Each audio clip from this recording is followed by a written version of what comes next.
যশোরের গদখালিতে ফুল চাষি ও ব্যবসায়ীদের মাঝে চলছে ৩ উৎসবের বাজার ধরার প্রস্তুতি। ক্ষেত পরিচর্যা, সার, কীটনাশক প্রয়োগ, সেচ সহ আনুষঙ্গিক কাজে ব্যস্ত সময় পার করছেন চাষিরা।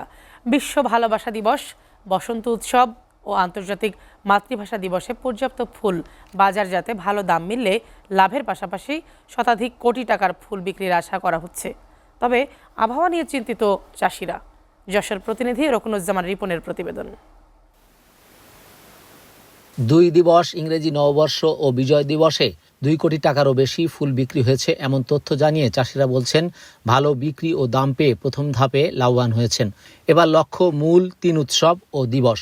বসন্ত উৎসব ও বিশ্ব ভালোবাসা দিবসে গোলাপ, গাঁদা ও জারবেরা এবং আন্তর্জাতিক মাতৃভাষা দিবসে গাঁদা ফুলের চাহিদার কথা মাথায় রেখে ফুল ক্ষেতের প্রয়োজনীয় পরিচর্যা করছেন চাষিরা। মাঠে মাঠে চোখে পড়েছে তারই ব্যস্ততার চিত্র। 14 ফেব্রুয়ারি একটা আছে, বসন্তের উৎসবের একটা আছে, এই জন্য প্রস্তুতি নিচ্ছি এই বাগানটায় আপনার ফুল ফোটানোর জন্য। প্রতি পিস গোলাপ এখন 3 থেকে 4 টাকা পিস যাচ্ছে। এখন আমাদের একটু লাভজনক কম।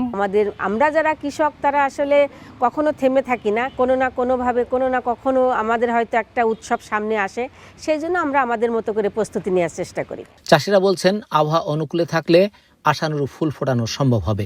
ভালো দাম পেলে লাভের আশা রয়েছে। ফুল ভালো বেচা কিনা হয়, দাম ভালো পাই, তাহলে আমরা লাভবান। আর আমরা চেষ্টা করছি ফুল ভালো রাখার জন্য, ভালো করার জন্য। সামনে লাভ লোকসান আমরা এখন হিসাব করব না, আমরা যেহেতু আমাদের সামনে সময় আছে 14 ফেব্রুয়ারি, 21 ফেব্রুয়ারি, তো ওইটার দাম যদি আমরা পাই তাহলে বুঝবো যে না আমাদের এবার লস হয়নি, লাভ হয়েছে। স্থানীয় কৃষক বলছে, কলি বা কুড়ি অবস্থায় গোলাপ ফুলকে ক্যাপ পরিয়ে রাখার পরামর্শ দেওয়া হয়েছে। এই গোলাপ ফুলটি আবার পুরা যদি প্রস্ফুটিত হয়ে যায় সেক্ষেত্রে কিন্তু কাস্টমারের কাছে তেমন চাহিদা থাকে না। তো এই ক্ষেত্রে আমরা কৃষি সম্প্রসারণ বিভাগ কৃষকদেরকে এই ফুলটা ফোটা যাতে একটু বিলম্ব হয় সেই টেকনিক কাটানোর জন্য ফুলগুলোতে আমরা কলি অবস্থায় ক্যাপ পরানোর পরামর্শ দিচ্ছি। গদখালি থেকে শতাধিক কোটি টাকার ফুল বিক্রির স্বপ্ন দেখছেন ফুল চাষি ও ব্যবসায়ী কল্যাণ সমিতির নেতারা। এই অঞ্চলের কৃষকরা মোটামুটি প্রস্তুত, তারা ফুল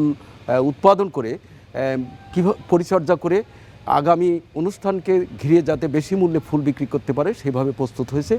আমরা আশা করছি যে সারা বছর ফুল বিক্রি হলেও অনুষ্ঠানকে ঘিরে এই অঞ্চল থেকে শতাধিক কোটি টাকার ফুল আমাদের এই অঞ্চল থেকে বিক্রি হবে। যশোরের গদখালিতে বাণিজ্যিকভাবে দেশি বিদেশি 11 ধরনের ফুল চাষ হচ্ছে।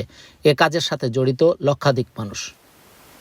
Rokunuzzaman Ripon, SA TV, Jessore.